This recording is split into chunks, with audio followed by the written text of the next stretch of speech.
ಸುದ್ದಿ ನಿಮ್ಮದೊಂದು photo viral ಆಗ್ತಾ ಇದೆ. ಕೋಡಿಮಠದ ಶ್ರೀಗಳು ಈ ಹಿಂದೆ ನುಡಿದಂತ ಭವಿಷ್ಯ ನಿಜ ಆಗುತ್ತಾ? ರಾಜ್ಯದ ಮಹಿಳಾ ಅದೆಲ್ಲ ನಗಣ್ಯ.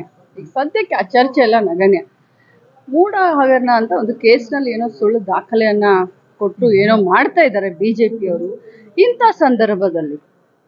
ಸಂದರ್ಭದಲ್ಲಿ ಪ್ರಸ್ತುತ ರಾಜಕೀಯ ಪರಿಸ್ಥಿತಿಯಲ್ಲಿ ನಾವು 135 ಜನ ಸಿದ್ದರಾಮಯ್ಯ ಸಾಹೇಬ್ರ ಬೆನ್ನಿಗೆ ಗಟ್ಟಿಯಾಗಿ ನಿಲ್ಲಬೇಕಾಗಂತ ಇಂಥ ಸಂದರ್ಭದಲ್ಲಿ ಇವೆಲ್ಲ ಚೈಲ್ಡಿಶ್ನೆಸ್ ಅನ್ಸುತ್ತೆ ನನಗೆ. ಇವೆಲ್ಲ ನಗಣ್ಯ. ಈ ವಿಚಾರವಾಗಿ ನಾನು ಏನು ಮಾತನಾಡ್ಲಿಕ್ಕೆ ಬಯಸೋದು. ಮೇಡಮ್, ಈಗ ಕೆಲವು ನಾಯಕರೇ, ನಿಮ್ಮ ಕಾಂಗ್ರೆಸ್ ನಾಯಕರೇ ನಾವು ಸಿಎಂ ಸ್ಥಾನದ ಅಭ್ಯರ್ಥಿ ಅವಕಾಶಕ್ಕೆ ಆಗ್ತೀನಿ ಅನ್ನೋ ಮಾತನ್ನ ಬಹಿರಂಗವಾಗಿ ಹೇಳ್ತಾ ಇದ್ದಾರೆ. ನೋಡಿ, ನಾನು ಜವಾಬ್ದಾರಿಯುತ ಮತ್ತು ಪಕ್ಷದ ಶಿಸ್ತಿನ ಸಿಪಾಯಿಯಾಗಿ ಹೇಳ್ತೀನಿ. ನಮ್ಮ ಪಕ್ಷ ಒಂದು ಶಿಸ್ತಿನ ಪಕ್ಷ. ಇದಕ್ಕೆ ಒಂದು ಹೈಕಮಾಂಡ್ ಅಂತ ಇದೆ, ಹೈಕಮಾಂಡ್ ನಿರ್ಣಯ ಅಂತ ಇದೆ, ಶಾಸಕಾಂಗ ಪಕ್ಷದಲ್ಲಿ ಶಾಸಕರ ಒಂದು ನಿರ್ಣಯ ಅಂತ ಇದೆ.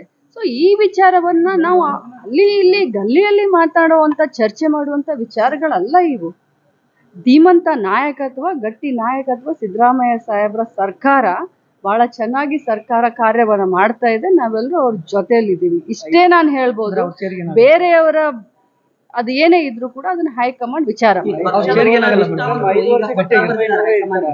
ಹೈಕಮಾಂಡ್ ಎಲ್ಲಿಯವರೆಗೆ ಅವರ ಜೊತೆ ಇರುತ್ತೋ, ಸಿದ್ದರಾಮಯ್ಯ ಸಾಹೇಬ್ರು ಎಲ್ಲಿವರೆಗೆ ಇರ್ತಾನೆ ಅಂತಾರೆ ಅಲ್ಲಿವರೆಗೆ ಸಿದ್ದರಾಮಯ್ಯ ಸಾಹೇಬ್ರು ಮುಖ್ಯಮಂತ್ರಿಯಾಗಿ ಮುಂದುವರಿತಾರೆ. ನಿಮ್ಮ ಪಕ್ಷದ ಕೆಲವು ನಿಷ್ಠಾವಂತರು ಪತ್ರ ಬರೆದಿದ್ದಾರೆ ಪಕ್ಷದ ಹೈಕಮಾಂಡ್. ನೀವು ಮಧ್ಯ ಪ್ರವೇಶ ಮಾಡ್ಬೇಕು, ಇದೇನ್ ಕೆಲವೊಂದು ಇದು ನಡೆಸ್ತಾರೆ, ಏನಂದ್ರೆ ಪಕ್ಷಕ್ಕೆ ಡ್ಯಾಮೇಜ್ ಆಗೋ ರೀತಿಯಲ್ಲಿ ಮಾಡ್ತಾ ಇದ್ದಾರೆ.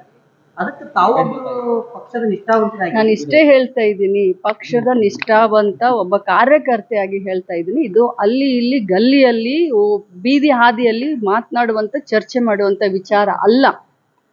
ಧೀಮಂತ ನಾಯಕತ್ವ, ಗಟ್ಟಿ ನಾಯಕತ್ವ ಸಿದ್ದರಾಮಯ್ಯ ಸಾಹೇಬ್ರದಿದೆ. ಅವ್ರು ಎಲ್ಲಿವರೆಗೆ ಮುಂದುವರಿತೀನಂತಾರೋ ಶಾಸಕರು ಎಲ್ಲರ ಬೆಂಬಲ ಅಲ್ಲಿವರೆಗೆ ಅವ್ರಿಗಿರುತ್ತೆ.